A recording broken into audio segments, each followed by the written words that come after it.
जय हिंद फ्रेंड, स्वागत है सभी का आपके इस प्यारे से लेक्चर में। आई होप सभी लोग बहुत मस्त होंगे, स्वस्थ होंगे, जबरदस्त होंगे। है कि नहीं है? हाँ सर, बिल्कुल है। तो पहले सभी लोग आ जाइए। जैसा कि आपको पता है कि हम लोग का यूनिट नंबर 2 चल रहा था, 1 कंप्लीट हो गया था। लेकिन गलती से यहाँ 1 लिखा गया है, यही तो मैं समझ नहीं पा रहा हूँ। ऐसी कौन सी गलती हो गई भाई? भाई ध्यान कहाँ पे था कि ये गलती हो गई यहाँ पे? यहाँ तो 2 होना चाहिए। चलो कोई बात नहीं, गलतियां इंसान से भी होती है कि नहीं? हाँ, ठीक है। तो हम लोग का चल रहा था यूनिट नंबर 2, और इस यूनिट नंबर 2 में एक लेक्चर भी हो भी चुका था। एक लेक्चर हो भी चुका था। ठीक है, गुड इवनिंग, गुड इवनिंग सभी को, गुड इवनिंग। बढ़िया हो सभी लोग? हम्म, ठीक है, ठीक है, ठीक है, मस्त, जबरदस्त। हाँ सर, बहुत अच्छा लगा। और बताइए, तो एक यूनिट सुने हैं आप लोग का electronics device and electronic system and design, जो इमीडिएट सिस्टम वाला है सब्जेक्ट, उसका भी एक यूनिट कंप्लीट हो चुका है।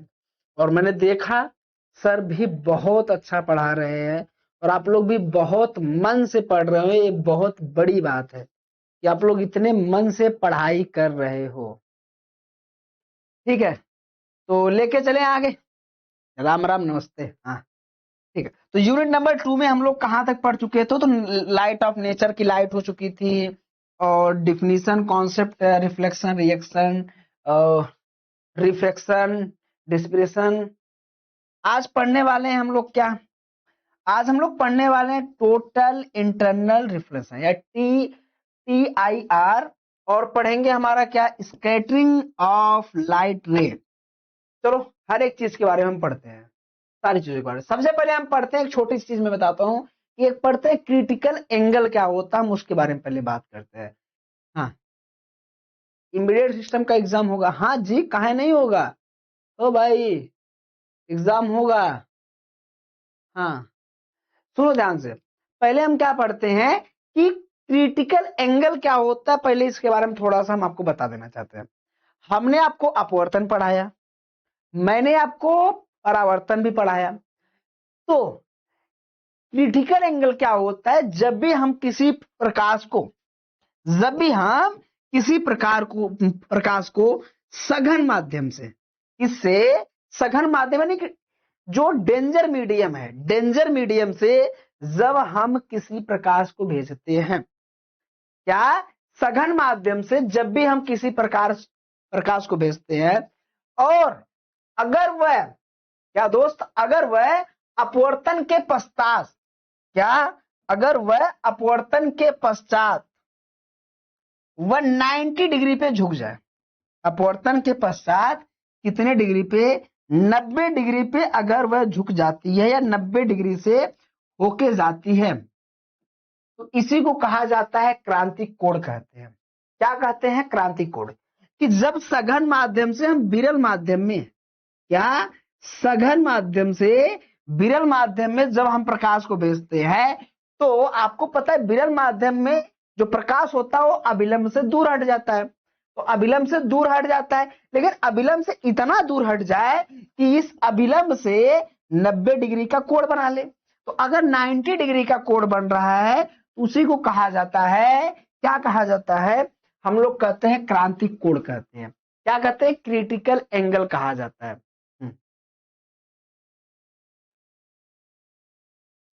क्या कर रहे हो? सागर मैडम से वायरल में कान क्या कह रहे हो भाई? सुनो ध्यान से। ये आपको समझ में आए कि जब भी हमारा प्रकाश सघन माध्यम से विरल माध्यम में जाता है, अगर वह क्या हो जाए कि अभिलंब से 90 डिग्री झुक के क्या हो जाए, तो उस एंगल को, जो 90 डिग्री है, उस एंगल को हम कहते हैं क्रिटिकल एंगल कहते हैं। तो यहां पे आओ, एक बार हम इसकी परिभाषा पढ़ देते हैं कि जो हमारा क्रिटिकल यानी क्रांतिक कोण, वह एंगल होता है, या वह आपतन कोण होता है, जो हमारा डेंजर मीडियम यानी कि सघन माध्यम से विरल माध्यम में जाने पर जो प्रकाश की किरण होती है, वह, उसका जो अपवर्तन कोण होता है, कितना हो जाता है? 90 डिग्री अगर हो जाए। तो जब अगर 90 डिग्री हो जाता है तो उसी को कहा जाता है क्रांतिक कोण, और इसका फार्मूला होता है क्रांतिक कोण का साइन सी बराबर क्या N2 अपन N1। ये N2 और N1 क्या है, यह हमारा माध्यम है, क्या सघन और विरल का ये हमारे पास माध्यम है। और ये जो सी दिखाता है, ये जो कैपिटल सी है, सी को हम कहते हैं क्रांतिक कोण। यही हमारा कोण है कि कौन सा कोण है, क्रांतिक कोण है। तो ये आपको आई होप समझ में आ गया होगा। जिसको जिसको समझ में आए बोलो एसपी टाइप करो जल्दी से। अब इसी से रिलेटेड अगला टॉपिक है हमारे पास पूर्ण आंतरिक परावर्तन। अगला टॉपिक क्या है, पूर्ण आंतरिक परावर्तन कि टोटल इंटरनल रिफ्लेक्शन क्या होता है, टोटल इंटरनल रिफ्लेक्शन। तो भाई टोटल इंटरनल रिफ्लेक्शन क्या होता है, टोटल इंटरनल रिफ्लेक्शन जिसको हिंदी में पूर्ण आंतरिक परावर्तन कहते हैं, वह हमारे पास क्या होता है कि अपवर्तन के पश्चात, मैंने क्या कहा कि जो क्रांतिक कोण है वह क्रांतिक कोण हमारा 90 डिग्री से होके जाता है, 90 डिग्री से होकर जाता है। लेकिन हम यह कह रहे हैं कि यहां पे 90 डिग्री से ज्यादा हो जाए, जब अगर 90 डिग्री से कम होता है, चलो मैंने क्या कहा कि अगर इधर हो जाए तो 90 डिग्री से इधर कम होगा, 90 डिग्री से अगर हमारे पास प्रकाश ऐसे जाए तो ये हमारे पास यहां से अभिलंब से 90 डिग्री से होगा, थीटा कम होगा।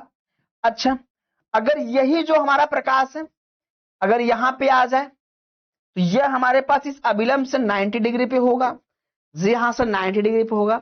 लेकिन अगर यही प्रकाश की किरण अगर थोड़ा और झुक जाए, उसी माध्यम में वापस चली जाए, यानी कि अब ये 90 डिग्री से क्या हो गया, ज्यादा हो गया, इतना हो गया, क्या है 90 डिग्री से ज्यादा हो जाए भाई।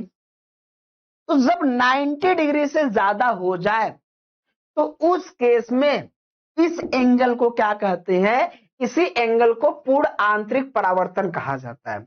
कि जब हमारे पास प्रकाश 90 डिग्री से ज्यादा होता है तो वह प्रकाश पुनः उसी माध्यम में वापस चला आता है जिसे हम पूर्ण आंतरिक परावर्तन कहते हैं। जब हम जिस माध्यम में प्रकाश भेजें या जिस माध्यम से भेज रहे हैं उसी माध्यम में वापस लौट आता है, और यह तब होता है जब क्रांतिक कोण से ज्यादा एंगल बने।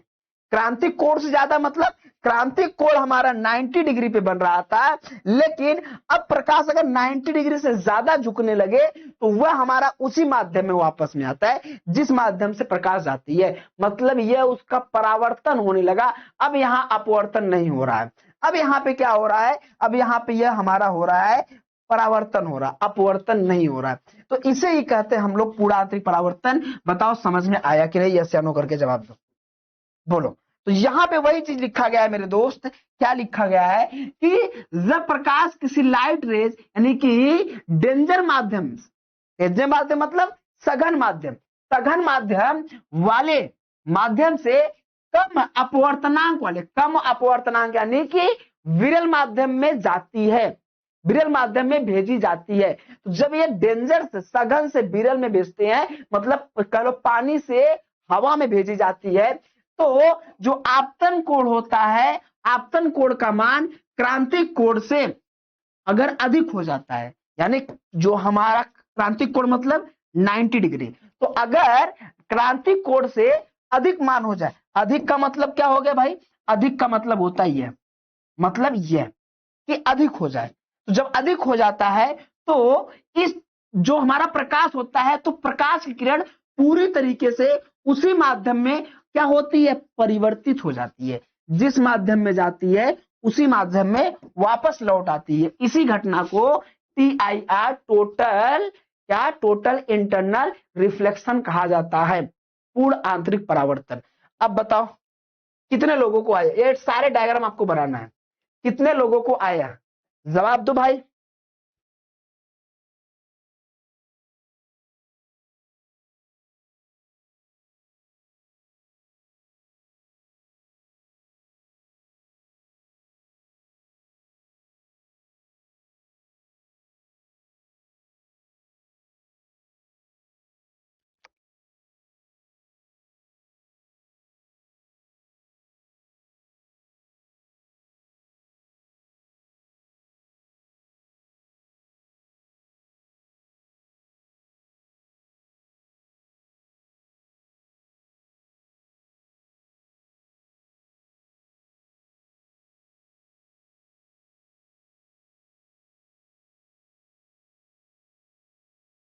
चलो समझ पाए सर। इंग्लिश में क्रिटिकल एंगल के नाम लीजिए, ऐसे कंफ्यूज हो जाता है।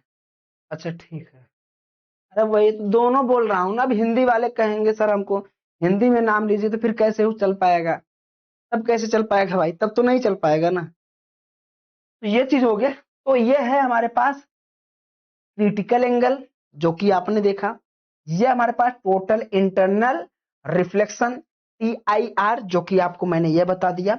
इसके एग्जाम्पल क्या होते हैं आपको पता है? ऑप्टिकल फाइबर किस सिद्धांत पे काम करता है? आइडिया है? ऑप्टिकल फाइबर किस सिद्धांत पे काम करता है, किसी को याद है? जवाब दो एक बार सभी लोग, बोलो। शिवानी, प्रियांशी, कबीर, आदर्श, अनुज, बोलो सभी लोग। ऑप्टिकल फाइबर कम्युनिकेशन किस सिद्धांत पे कार्य करता है?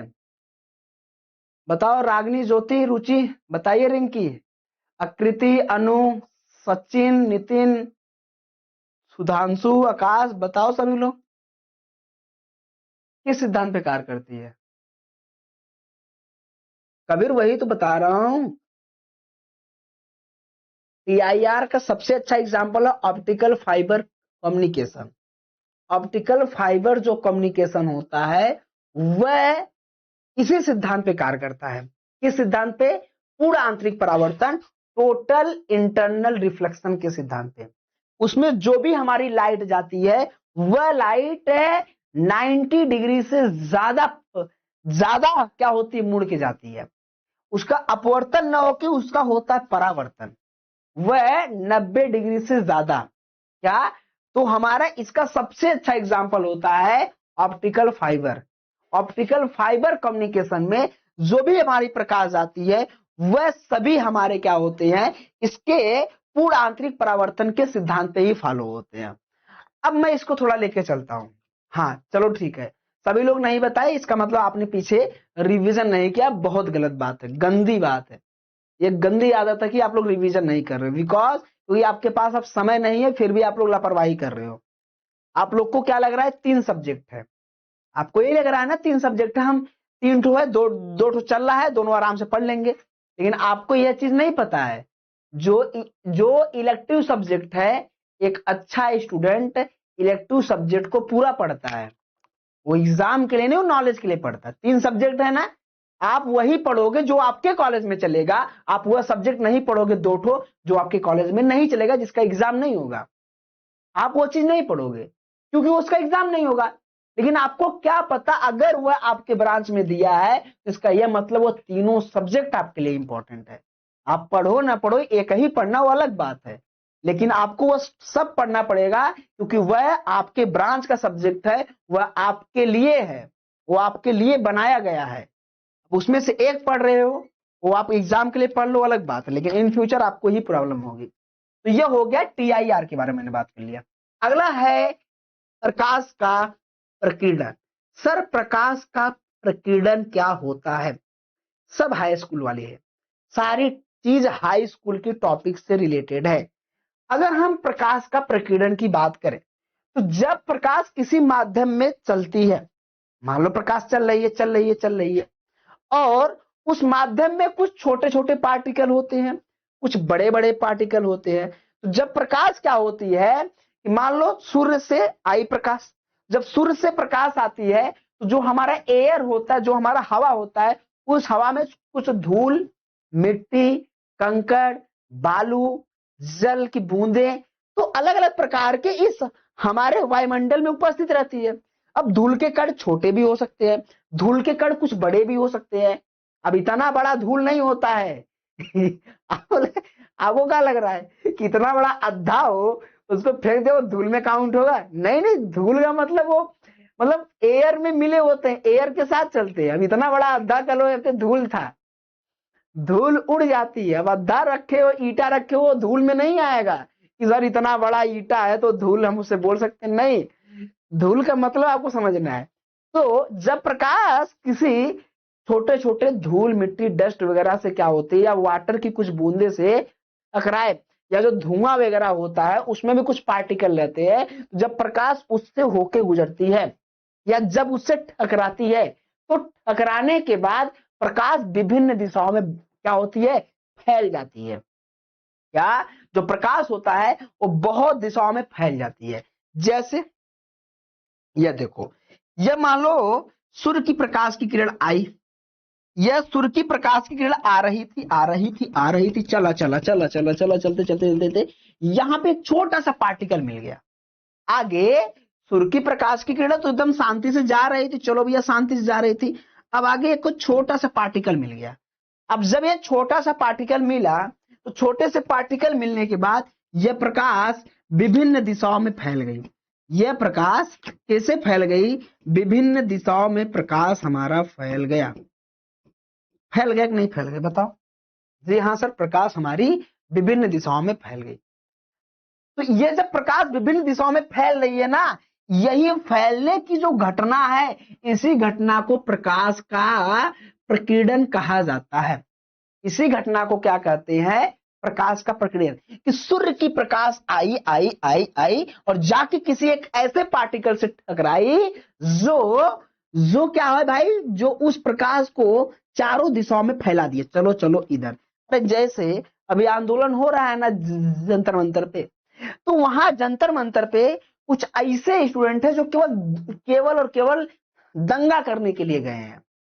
अगर वो दंगा करने के लिए, अगर वो देख लिए कि हाँ पुलिस अगर लाठीचार्ज कर रही है तो वो क्या करेंगे, वो भी लाठीचार्ज करते हैं और ऐसा लाठीचार्ज करेंगे उसमें कई लोग उसके आसपास चारों ओर क्या करेंगे, घायल हो जाते हैं। आसपास के लोग क्या होते हैं, घायल हो जाते हैं, चारों तरफ माहौल खराब हो जाता है। वैसे ये सीधी लाइन में ये तो काम चल रहा था, आंदोलन हो रहा था, लेकिन एक ऐसा आदमी मिल गया जो पूरे आंदोलन को चारों तरफ आंदोलन क्या कर दिया, खराब कर दिया, जो कि बहुत गलत बात थी। तो वैसे ही हमारा प्रकाश आया आया आया आया आया और यहां पे हमारा क्या मिला, एक छोटा पार्टिकल, और ये पूरे प्रकाश को क्या किया, फैला दिया। इसकी पूरी एनर्जी को चारों दिशाओं में फैला दिया। समझ पाए? बताओ यस या नो करके बताओ। ऐसे ही सारे एग्जाम्पल ऐसे ही है। ये हमारा पूर्णांतिक परावर्तन। बताओ एक बार यस या नो करके जवाब दो, आया कि नहीं आया। ये डायग्राम आप बना सकते हो, सारे डायग्राम आपको बनाना है, ये आपकी जिम्मेदारी है। ये आपकी जिम्मेदारी है कि आपको सारे डायग्राम बनाना है। मैं वही डायग्राम लाया हूं जो आप एग्जाम में बना पाओ, जो आपके एग्जाम के लिए जरूरी है। हाँ बोलो, बताइए, बतावा हो, समझ में आयल कि ना आयल? ना ना सर, ना आयल। तो ये हो गई पूर्णांतरिक परावर्तन। अब ये जो पूर्णांतरिक परावर्तन है ना, इसी पूर्णांतरिक परावर्तन के कारण, क्योंकि जो पार्टिकल होते हैं, जो छोटे पार्टिकल है, जो बड़े पार्टिकल है, क्या वो उस पार्टिकल के अकॉर्डिंग डिपेंड करता है उसका वेवलेंथ। वेवलेंथ यानी कि जो हमारा तरंगदैर्घ्य होता है। तो जो हमारे पास तरंगदैर्घ्य होता है या जो वेवलेंथ होता है, वह वेवलेंथ है डिपेंड करता है किसके अकॉर्डिंग, अकॉर्डिंग टू पार्टिकल। जो छोटे छोटे कण होते हैं, तो पार्टिकल के ऊपर वेवलेंथ हमारा निर्भर करता है। अगर हमारा छोटा पार्टिकल है, समझो क्या, अगर कोई मान लो, अगर उस पार्टिकल, कोई भी हमारा पार्टिकल हो, अगर किसी पार्टिकल की, सर लैपटॉप में वीडियो नहीं चल रहा है, पहले लैपटॉप में ऐप डाउनलोड करो, ऐप डाउनलोड करके तब चलेगा। सुनो, जो छोटा पार्टिकल है, तो छोटा पार्टिकल या बहुत, मान लो कोई इतना बड़ा पार्टिकल, कोई इतना बड़ा पार्टिकल, छोटा बड़ा सब है, तो हर पार्टिकल का अपना वेवलेंथ होता है। किसी का ज्यादा होगा, किसी का कम होगा। अगर वेवलेंथ कम है किसी पार्टिकल का, अगर वेवलेंथ क्या हो, कम वेवलेंथ होता है, तो जो कम वेवलेंथ वाला हमारा होगा पार्टिकल, उसका रंग कैसा होगा, उसका रंग ब्लू और बैंगनी होता है। अगर पार्टिकल कम वेवलेंथ का है, तो अगर प्रकाश उस कम वेवलेंथ वाले से टक्कर खाएगी, उसका रंग कैसा होगा, उसका रंग होगा ब्लू और बैंगनी। और इसी का जस्ट उल्टा, अगर जो हमारे पास पार्टिकल जो होगा या जो हमारी वेवलेंथ होगी, अगर वह वेवलेंथ ज्यादा है, तो ज्यादा वेवलेंथ वाले से जब प्रकाश टक्कर खाएगी तो उसका रंग होगा लाल।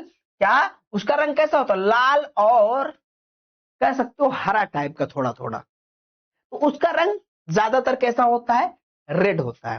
कैसा होता है, रेड होता है। ठीक है सर, ज्यादातर रेड होता है। इसीलिए रेड ज्यादा, देखो रेड क्या होता है, कम फैलता है। रेड है बहुत कम फैलता है। रेड जो प्रकाश होगा, जिससे मैंने ये लाल पहना है, तो ये ज्यादा नहीं फैलता है, कम फैलता है। इसलिए बहुत लंबी लंबी दूरी पे आप देखोगे जो ट्रैफिक लाइट होती है, जो हमारा डेंजर प्लेट होता है, जब डेंजर का निशान बनाया जाता है तो रेड का सिंबल दिया जाता है। भैया रेड, रेड का मतलब खतरा, रेड का मतलब खतरा हो जाता है। जी हाँ सर, रेड मतलब खतरा हो गया। तो इस सब में क्या होता है, क्योंकि इसका जो प्रकीर्णन होता है वो बहुत कम होता है, और प्रकीर्णन का मतलब होता है प्रकाश का फैलना।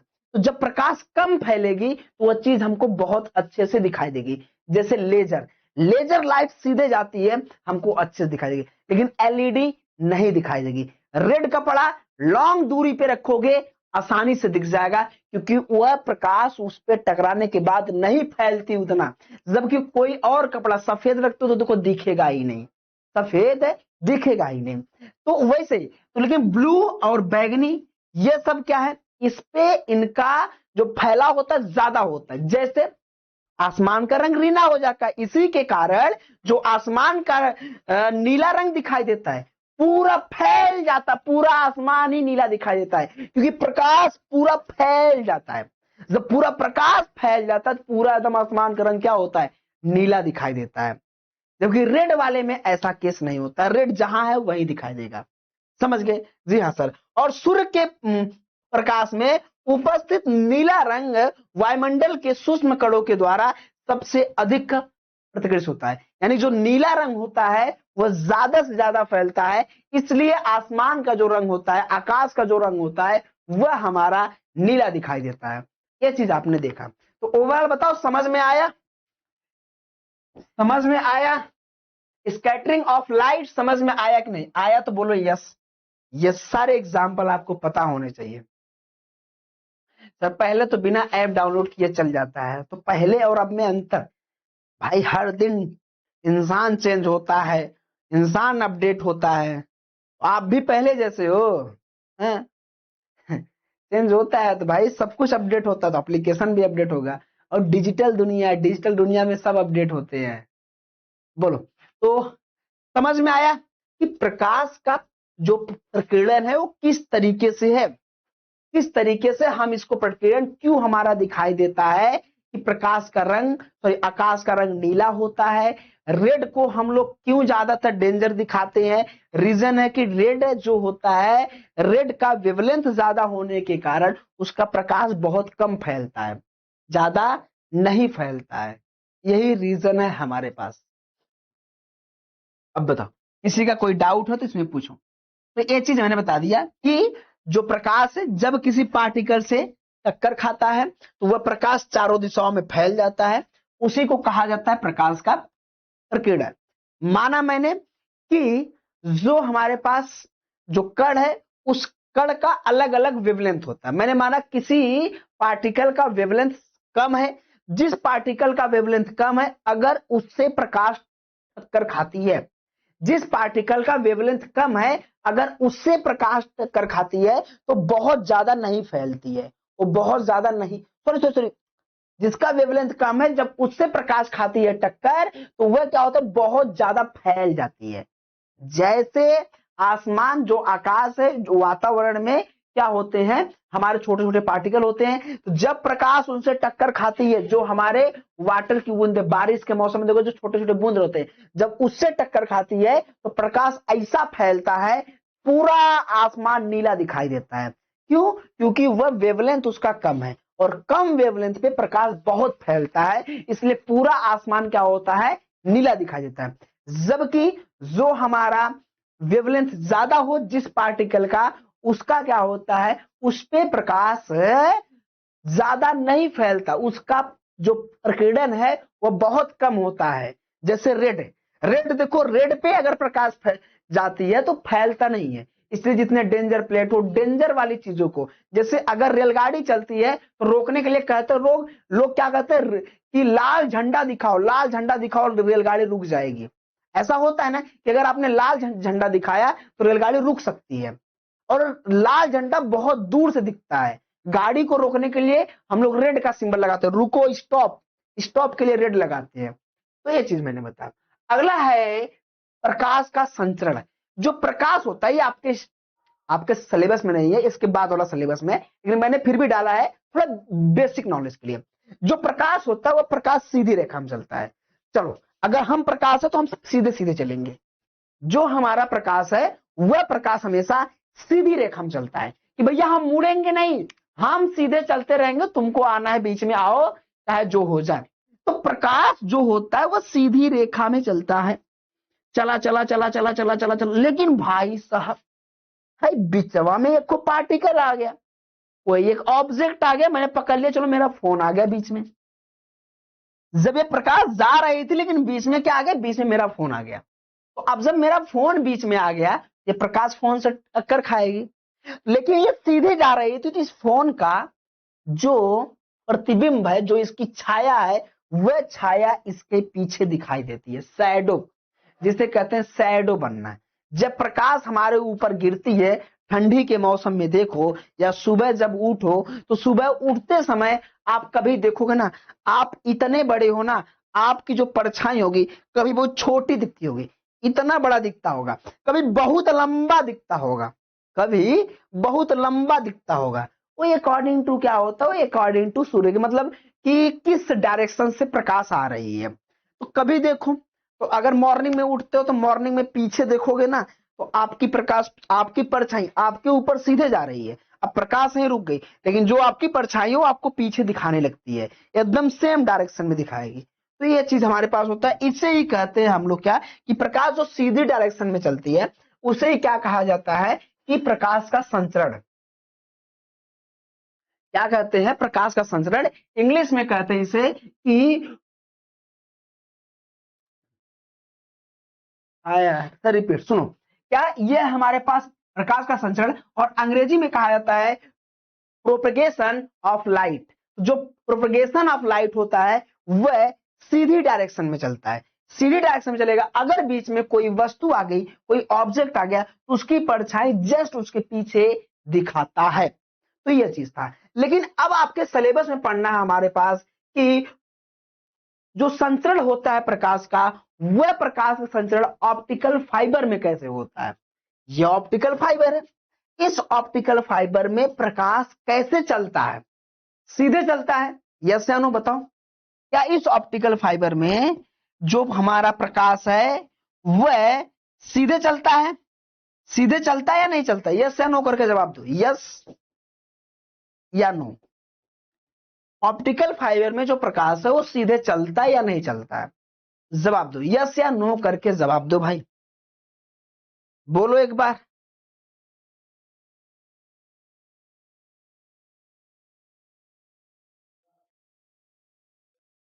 बताओ, ऑप्टिकल फाइबर में प्रकाश सीधे चलता है या नहीं चलता है, यस या नो, बोलो भाई बोलो। कोई जवाब नहीं देगा। आप लोग खा पी नहीं रहे हो या मेरे से कोई दुश्मनी हो गई है, मैं 2-4 दिन ना दिखूं तो इसका क्या मतलब जवाब देना बंद कर दोगे? हैं? भाई जनता जवाब मांगती है। स्कैटरिंग ऑफ लाइट से रिपीट कर दीजिए, क्या था स्कैटरिंग ऑफ लाइट में, क्या था इसमें? कोई हमारा प्रकाश है, अगर वो किसी पार्टिकल, किसी धुएं वगैरह या पानी से, छोटे मोटे पानी के जो कण होते हैं, अगर उससे टक्कर खाता है तो वह हमारा चारों तरफ फैल जाता है, इसी को कहते हैं क्या, स्कैटरिंग ऑफ लाइट कहते हैं। कि अगर प्रकाश किसी छोटे मोटे पार्टिकल से क्या होता है, टक्कर खाता है, तो वह चारों दिशाओं में फैल जाता है। क्या फैल जाता है, हमारा प्रकाश फैल जाता है, उसी को स्कैटरिंग ऑफ लाइट कहते हैं। बस इतना ही है। नो सर, कई लोग देखो कह रहे हैं यस सर, यस सर। भाई प्रकाश हमारा ऑप्टिकल फाइबर में सीधे नहीं जाता है, इसका संचरण सीधे नहीं होता है। प्रकाश का जो ऑप्टिकल फाइबर में हमारा संचरण होता है, जो जाता है, वह प्रकाश हमारा चलता है अपवर्तित न होके, परावर्तित होके। और जो परावर्तित भी होता मतलब प्रकाश इस तरीके से चलता है, और जो इस तरीके मतलब यहां जाएगा फिर ऐसे ऐसे क्यों चलता है, क्योंकि प्रकाश के अंदर 2 लेयर बनी होती है। एक लेयर हमारे पास क्या होती है, एक लेयर अंदर जो हमारे पास होता है कोर, और दूसरा लेयर होता है जो इसके जस्ट बाहर होता है, जिसे हम कहते हैं क्लेडिंग कहते हैं। क्या कहते हैं? क्लेडिंग कहा जाता है, हमारा क्लेडिंग कहा जाता है। तो एक होता है कोर और दूसरा होता है क्लेडिंग। तो जब हमारा प्रकाश इस कोर से होके गुजरेगा ना, तो वह प्रकाश जैसे ही इस क्लेडिंग से टक्कर खाएगा, यह हमारी एक लेयर होती है, वह तुरंत यहां से रिफ्लेक्ट हो जाती है, और इतना रिफ्लेक्ट होती है कि 90 डिग्री से ज्यादा एंगल होता है। 90 डिग्री से ज्यादा, यानी कि पूरा आंतरिक परावर्तन होता है इसका। कैसे होता है? यहां पे देखो, मान लो ये एलईडी है, गई प्रकाश, गई गई गई गई, और जैसे ही इस क्लेडिंग से टक्कर खाए, यह क्या हुई है? तुरंत 90 डिग्री पे क्या हो गई? झुक, 90 डिग्री से ज्यादा एंगल पे झुक गई, फिर ज्यादा एंगल पे झुकी, फिर यहां खाई टक्कर, फिर यहां भी क्लेडिंग, फिर यह 90 डिग्री झुकी, फिर यहां टक्कर, फिर यह 90 डिग्री झुकी, फिर यहां पे टक्कर, फिर से 90 डिग्री झुक रही। तो इसका मतलब क्या है? प्रकाश हमारा पूर्ण आंतरिक परावर्तन के सिद्धांत पे कार्य करता है। यह डायग्राम बनाना है क्या? ये डायग्राम बनाना है कि प्रकाश हमारा स्ट्रेट नहीं जाता है। किसमें नहीं जाता है? ऑप्टिकल फाइबर कम्युनिकेशन केबल में। कभी भी उसमें प्रकाश स्ट्रेट न जाके वह काम करता है, पूर्ण आंतरिक सिद्धांत पे काम करता है। तो वही चीज यहां लिखा है कि ऑप्टिकल फाइबर में प्रकाश का जो संसरण होता है, जो हम भेजते हैं, वह TIR, टोटल इंटरनल रिफ्लेक्शन के सिद्धांत पर होता है। अब टोटल इंटरनल रिफ्लेक्शन का सिद्धांत क्या होता है? अभी जस्ट पूर्ण आंतरिक परावर्तन क्या होता है, जस्ट पीछे ही बताया था। क्या इसमें हमारे पास कोर के अंदर बार बार पूर्ण आंतरिक परावर्तित करती हुई ऑप्टिकल जो फाइबर एक सिरे से दूसरे सिरे तक पहुंच जाती है। मतलब कि यहां से बार बार पूर्ण आंतरिक परावर्तन होता है, और परावर्तित होते होते होते होते क्या होती है कि एक सिरे से प्रकाश दूसरे सिरे तक पहुंच जाती है। तो यहां पे मैंने यहां से ऑन किया प्रकाश, और यह परावर्तित होते होते होते होते दूसरे सिरे तक प्रकाश पहुंच गई। तो यही कहलाता है हमारे पास ऑप्टिकल फाइबर में कैसे पूर्ण आंतरिक परावर्तन काम करता है। अब इसमें क्या है, जो भी हमारा ऑप्टिकल फाइबर होता है उसके दो मुख्य भाग होते हैं, पीछे बताया था अभी यूनिट 1 में। एक हमारा कोर होता है, दूसरा हमारा होता है क्लेडिंग होता है। जो कोर होता है इसका काम क्या होता है? इसका यह हमारा है अपवर्तनांक है। क्या है? कोर हमारा एक अपवर्तनांक जिसमें प्रकाश जाती है, दूसरी अपवर्तित होके। और जो हमारा क्लेडिंग है, क्लेडिंग का जो अपवर्तनांक होता है अधिक होता है। तो कोर का अपवर्तनांक समझो उतना नहीं, कम होता है, जबकि जो क्लेडिंग है, क्लेडिंग का अपवर्तनांक ज्यादा होता है। तो ज्यादा मतलब सघन से विरल में जाओ, सघन से विरल में हम जा रहे हैं। तो सघन से विरल में जाने पे क्या होता है पता है ना? अगर 90 डिग्री से ज्यादा है तो पूर्ण आंतरिक परावर्तन के कारण होगा। तो वही चीज है कि जब इसमें दो चीज हो गई, एक कोर और एक क्लेडिंग, दोनों का अपवर्तनांक अलग अलग होता है। तो यह चीज दोनों का अपना अलग चीज है सर। जब प्रकाश की किसी उचित एंगल का मतलब समझते हो? 90 डिग्री से ज्यादा, उचित एंगल मतलब अधिक एंगल समझो, कोर में प्रवेश करती है, तो वह कोर और क्लेडिंग की बाउंड्री पे क्या होती है? क्रिटिकल एंगल से अधिक कोण पे टकराती है। मतलब जब यही से कोर में इंटर की, तो क्रांतिक कोण मतलब जो हमारा क्रिटिकल एंगल है, मतलब 90 डिग्री से ज्यादा एंगल पे यह इस बाउंड्री जो हमारा ये क्लेडिंग है उससे यह टक्कर खाती है। जब यह इससे अधिक एंगल पे टक्कर खाती है, यह अधिक एंगल पे इसका क्या होता? परावर्तित भी होता है। अब यहां भी हमारा मिला अधिक एंगल, तो यह अधिक एंगल पे ऐसे क्या होती है? परावर्तित होते होते होते होते एक सिरे से दूसरे सिरे तक पहुंच जाती है, और यही कहलाता है पूर्ण आंतरिक परावर्तन। यही क्या है? पूर्ण आंतरिक परावर्तन। इसके बाद जब रिजल्ट अगर देखें, तो रिजल्ट हमारा किस सिद्धांत पे हुआ? TIR। यही हमारा TIR पूर्ण आंतरिक परावर्तन होता है। अच्छा, जब प्रकाश की किरण बाहर निकलने के लिए या निकलने के बजाय वापस कोर में ही परावर्तित हो जाती है। कहने का इसका यह मतलब है कि अगर प्रकाश किरण यहां पे टक्कर खाई, तो यह प्रकाश की किरण बाहर नहीं निकलती है कि यह बाहर निकल जाए, बाहर निकलने के बजाय इसी में वापस से क्या होती है, परावर्तित हो जाती है, यह किरण बाहर नहीं निकलती है। वही यहां लिखा है कि वह प्रकाश किरण बाहर निकलने के बजाय वापस कोर में ही परावर्तित होती है, जो हमारे पास ये कोर है इसी में परावर्तित होने लगती है। अच्छा, यह प्रक्रिया पूरे ऑप्टिकल फाइबर में बार बार होती है और जिससे प्रकाश बहुत कम एनर्जी लॉस के साथ लंबी दूरी तक भेजा जा सकता है। यह प्रक्रिया इसमें जो कोर में यह बार बार इसमें होता है और यह लंबी दूरी तक हम लोग क्या कर सकते हैं, भेज सकते हैं। तो आप दोनों डायग्राम चाहो तो ये भी दोनों डायग्राम बना सकते हो और बनाना भी आपको दोनों डायग्राम है। एक बना के क्या करोगे, एक डायग्राम बना के क्या करोगे बताओ, एक डायग्राम से काम नहीं चलेगा। तो ठीक है सर, तो यह मैंने आपको बताया तीन चार टॉपिक मैंने आज बताया और तीनों चार टॉपिक आपको थोड़ा ध्यान रखना है, समझना है। बताओ सभी टॉपिक समझ में आए, कौन सी टॉपिक नहीं है एक बार कमेंट करो।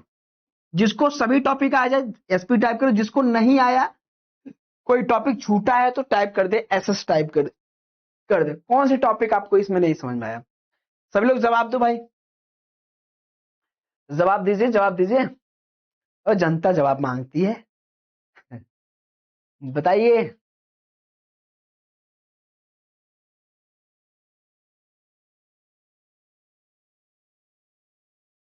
आया सभी को? तो ये इतनी सारी टॉपिक थी और जो बाकी के भी लगभग 1-2 दिन और लगेगा, हमारा यूनिट हमारा धीरे धीरे कंप्लीट हो जाएगा, कहीं जाना नहीं है, कहीं जाना नहीं है। और आपकी टाइमिंग आपको पता है, आपकी टाइमिंग कितने बजे है, टाइमिंग है आपकी 9 बजे। जिस दिन 9 बजे ही चलेगी, चाहे मेरी चले चाहे आपके सागर सर की चले, तो किसी एक ही टीचर की क्लास चलेगी। जिस दिन मेरी रहेगी उस दिन वैसे संडे मंडे ट्यूसडे सागर सर की क्लास रहेगी, वेस्टनेट 3 दिन उनकी 3 दिन हमारी, और हो सकता है शनिवार छुट्टी रहे क्योंकि आपकी क्लास चल रही है संडे को, तो शनिवार तो छुट्टी बन जाता है ना, तो संडे को भी आपकी क्लास चलती है। हाँ सर हाँ, और बताइए क्या हाल चाल है आप लोग का, कैसी चल रही है जिंदगी, बताओ लाइफ में क्या चल रहा है, कुछ नया पुराना है कि जब वही वाला है, बोलो भाई। नहीं सर कुछ नया नहीं है, कुछ नया नहीं है, कुछ बताओ अपना, अपने बारे में। बढ़िया, स्वस्थ, मस्त, शानदार। इलेक्टिव सब्जेक्ट के, अरे बाबू पहले अभी 2 सब्जेक्ट तो आप पढ़ लीजिए, सब अब यहीं पढ़ लोगे। मतलब कोई सब्जेक्ट अगर कंप्लीट होता है, कम से कम ये हमारा 3 यूनिट ये कंप्लीट हो जाएगा तब हम इलेक्टिव स्टार्ट करेंगे ना। इलेक्टिव में 1 शॉट ही दूंगा, और जिनका इलेक्ट्रिकल एंड सॉरी सॉरी जिनका कंट्रोल सिस्टम एंड पीएलसी जिस ब्रांच में चल रहा है, जो इलेक्टिव सब्जेक्ट है, तो कंट्रोल सिस्टम पीएलसी पीएलसी पढ़ा दूंगा और उसके पहले सारा 1 शॉट आपको मिल जाएगा, क्योंकि वह सब्जेक्ट कंट्रोल सिस्टम, देखो 3 इलेक्टिव है, आपको तीनों इलेक्टिव का 1 शॉट मैं देने का प्रयास करूंगा। तो कंट्रोल सिस्टम पीएलसी किसी कॉलेज में है तो पीएलसी में पढ़ा दूंगा, और कंट्रोल सिस्टम बालमुकुंद सर का लेक्चर है, वो आपको 1 शॉट देखना पड़ेगा। तो वो आपके ऊपर है, तो ये कोशिश करो कॉलेज में ना चले तो बेहतर है, बट फिर भी मैं आपको लेक्चर दे दूंगा, क्योंकि देखो तीनों इलेक्टिव है तो सभी को पढ़ाना, तीनों के तीनों सब कुछ आपको मिल जाएगा, उसका टेंशन आपको नहीं लेना है।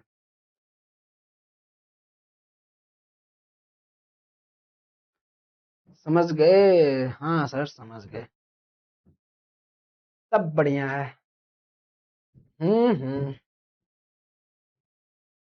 अभी हालात ये है अगर जिंदगी का, तो फिर आगे क्या होगा बाबू, बताओ आगे क्या होगा।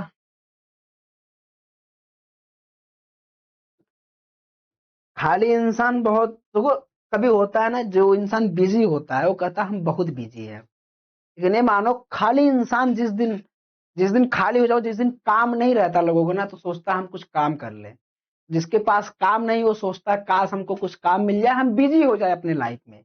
और जो अपने लाइफ में खूब बिजी है वह सोचता है काश हमको थोड़ी छुट्टी मिल जाए, तो हम बताइए घूम ले टहल ले कुछ भी कर ले ना, ऐसा सोचता है। तो मेरे अकॉर्डिंग इंसान को बिजी होना चाहिए, मेरे अकॉर्डिंग इसलिए क्योंकि मैं हमेशा बिजी रहता हूँ, क्योंकि मेरी क्लास, अब सोचो जब आप 3rd सेमेस्टर में थे तो मैं इलेक्ट्रॉनिक्स 5th नहीं पढ़ाता था, मैं जो इलेक्ट्रिकल ब्रांच है उनको मैं पढ़ाता था 5th। अब मेरे पास मैं 4 ब्रांच थर्ड को पढ़ाता हूँ, electrical, electronics, electrical IC, electrical in electronics. 4 branch third semester में कंटिन्यू रेगुलर क्लास चलती है। 4 ब्रांच फिफ्थ में भी है, electronics, electrical in electronics, electrical IC और इलेक्ट्रिकल ब्रांच। 4 ब्रांच ही है, टोटल 8 ब्रांच हो गई। तो 8 ब्रांच की क्लासेस कंटिन्यू चलती है, कंटिन्यू चलती है। इलेक्ट्रिकल की भी क्लास कंटिन्यू, एक क्लास 6 से 7, एक 7 से 8, एक 8 से 9, एक 9 से 10, एक 10 से 11। आप ही की तो क्लास है 10 से 11 इसमें। और फिर बिहार में भी मुझे 11 से 12 कोई पढ़ा भी था बिहार में, 1-2 स्टूडेंट देखे थे। चलिए, तो अच्छा लगा है कि आप लोग पढ़ाई कर रहे हो, मेहनत करो। और लास्ट ईयर है, मुझे पता है इसके बाद आप लोग चले जाओगे जॉब करने। फिर शायद मैं आपको याद करूं, आप नहीं याद करो, क्योंकि आप अपने लाइफ में बहुत बिजी हो जाओगे। मैं जितने पास आउट होते हैं मैं हालचाल पूछता हूँ, भाई जो नौकरी वोकरी कर रहे हो ना, पैसा वैसा मिल रहा है ना। मुझे याद करना पड़ता है पास आउट वाले को। अभी आप मुझे याद करते हो क्योंकि आपको जरूरत पड़ती है, सर रिजल्ट कब आएगा, नोट्स हमारा ये हो। लेकिन जब आप पास आउट होकर कहीं चले जाते हो, तब मुझे आप नहीं याद करते हो। तब मैं आपका खोज खबर लेता हूँ कि आपकी लाइफ बढ़िया चल रही है, किसी को जॉब की जरूरत तो नहीं है, हाँ कोई खाली नहीं बैठा है, किसी की कहीं प्रॉब्लम तो नहीं है, जॉब मिली न मिली, ये मैं खोज खबर रखता हूँ एक एक स्टूडेंट को। इसलिए कभी भी पास आउट होने के बाद ग्रुप लीव नहीं करना चाहिए। हम ग्रुप में मैसेज डाल देते हैं, ये कंपनी आई है, यह चीज है। अब ये नहीं है कि भाई साहब, अब जो पर्सनल नंबर सेव करना पॉसिबल नहीं है, मैं सबका नंबर, क्योंकि भाई साहब इतने स्टूडेंट हैं, 5-10 हजार स्टूडेंट, तो मैं 5-10 हजार स्टूडेंट का नंबर सेव करूंगा। हाँ, कुछ खास स्टूडेंट होते हैं जो पढ़ते हैं, अच्छे से पढ़ते हैं, जवाब देते हैं, मेरे से प्रश्न पूछते हैं, मुझे लगता है सपोर्ट करते हैं बहुत खासा, हाँ बार बार, तो मुझे लगता है इनका नंबर चलो सेव कर लो, इन फ्यूचर अगर कोई प्रॉब्लम हुई। अब जो जैसे रेगुलर जो लाइव आता है, तो मैं कभी कभी ना रेगुलर लाइव वालों का नाम याद हो जाता है, तो जब मुझे मैसेज आता है मैं पूछ लेता हूँ आपका नाम क्या है। मुझे लगता है ये रेगुलर लाइव है, मुझे इनका नंबर सेव कर लेना चाहिए ताकि स्टूडेंट को प्रॉब्लम ना हो। अब रिकॉर्डेड वाले को तो मुझे नहीं पता हो ना, रिकॉर्डेड में 80% ऑडियंस रिकॉर्डेड वीडियो देखती है, आपको पता होना चाहिए।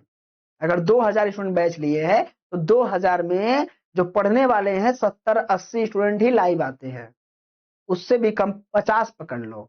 और 1800 1900 जो भी स्टूडेंट है वो सभी रिकॉर्डेड देखते हैं, तो उनको मैं उनसे उतना वार्तालाप नहीं कर पाता हूँ। तो सीयूटी का बैच भी लॉन्च करना, अभी तो उतना समय नहीं है सर। फिर सोते कब है? सोने का टाइम 3 से 4 बजे है हमारा, हमारा है पूरी टीम का। पूरी टीम मतलब जो इस स्टूडियो पे रहता है। ठीक है फिर, गुड नाइट, टेक केयर। उम्मीद करेंगे सभी लोग मस्त रहेंगे, स्वस्थ रहेंगे और जबरदस्त रहेंगे। बाय बाय सभी को, गुड नाइट, गुड नाइट। मिलते हैं हम लोग अब कल के डेट में, इसके आगे की टॉपिक हम लोग कल देखेंगे। Bye bye friends, good night सभी को, गुड नाइट।